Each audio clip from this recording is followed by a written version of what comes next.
Good evening 100 days weight loss சேலஞ்சில் day 74 and 75 என்ன சாப்பிட்டேன்னு சொல்லி பார்க்கலாம். டே 73 அன்னைக்கு வீடியோ வந்து எடுக்கல. டே 74 வந்து ஒரு ஹவுஸ் வார்மிங் ஃபங்க்ஷன் இருந்துச்சு மார்னிங். ஸோ காலையில் ஒரு 11 ஓ கிளாக்கு 3 இட்லி ஒரு வடை சாப்பிட்ருந்தேன். பூரி வந்து சாப்பிடல.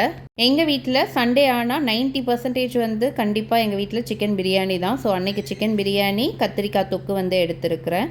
நைட்டு வந்து டின்னர் சாப்பிடல, இதுவே கொஞ்சம் ஹெவியாக இருந்ததுனால.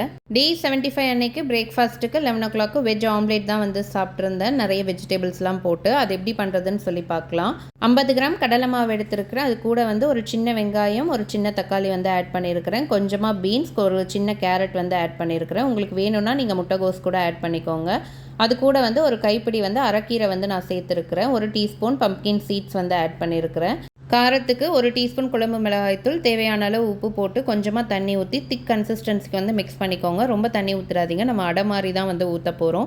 இது கூட நான் ப்ரோட்டீனுக்காக கொஞ்சமாக பன்னீர் வந்து ஆட் பண்ணியிருக்கிறேன். 50 கிராம்ஸ் பன்னீர் வந்து ஆட் பண்ணியிருக்கிறேன். பன்னீருக்கு பதில் நீங்கள் டோஃபு கூட ஆட் பண்ணிக்கலாம். தவா சூடானதும் திக் லேயராக மாவை ஸ்ப்ரெட் பண்ணிவிட்டு கொஞ்சமாக ஆயில் விட்டு ஒரு மூடி போட்டு மூடி ஸ்லோ ஃப்ளேமில் 2 பக்கமும் வேக வச்சு எடுத்தீங்க அப்படின்னா உங்களுக்கு ப்ரோட்டீன் ஹை அண்ட் ஃபைபர் ரிச்சான வெஜ் ஆம்லேட் வந்து 15 மினிட்ஸில் ரெடி ஆகிடும். ட்ரை பண்ணி பார்த்துட்டு எப்படி இருந்துச்சுன்னு சொல்லுங்கள். லஞ்ச் சாப்பிட 4 ஓ கிளாக் கிட்ட ஆகிடுச்சு. லஞ்சுக்கு வந்துட்டு கொஞ்சமாக சாதம், மீன் குழம்பு, முட்டைகோஸ் பொரியல், அது கூட வந்து ஒரு ஃபிஷ் ஃப்ரை வந்து சாப்பிட்டு அந்த டேவை சூப்பராக ஃபினிஷ் பண்ணியாச்சு. நாளைக்கு வீடியோவில் பார்க்கலாம்.